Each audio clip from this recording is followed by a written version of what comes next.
This is the Humane AI Pin, and after researching it, it's hard to reach a consensus on whether it's the future of smartphones or a gimmick that will never succeed.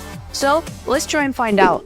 On first thought, this seems like a great idea. I mean, really, it has all the useful parts of a phone, like answering questions, being able to contact friends, or catching up on your emails, but not the social media stuff that, let's be real, has made us less social and have higher rates of anxiety and depression as a whole.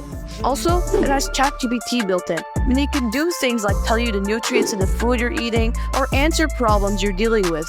It has a projector that's kind of like a screen that can project onto your palm or your wrist, which sounds so cool and like a movie. Overall, it sounds great. However, it's probably too good to be true. You see, yes, it's a good idea, but the implication of the idea wasn't as good.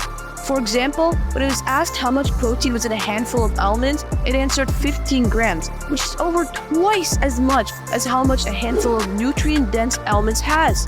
It was then asked when the next total solar eclipse was, and the best places to watch it, to which he replied it would be in April, and the best place to watch it was Australia?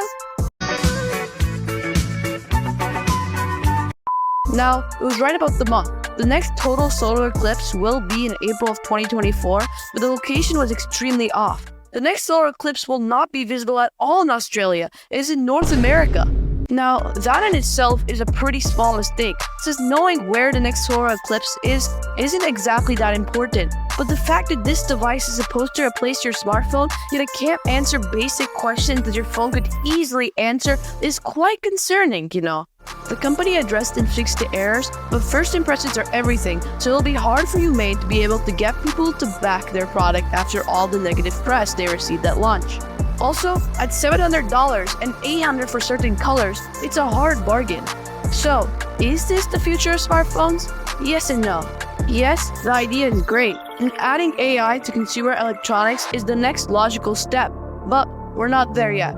AI still has so many problems, like the fact that it can be inaccurate, and since AI could theoretically learn from any source, it could be biased and discriminating against certain people. If AI companies can fix these problems, yes, this could 100% replace our current smartphones, but I think it will be a few years before that happens. So, I hope you learned something from this video. Thanks for watching, and I'll see you in the next one.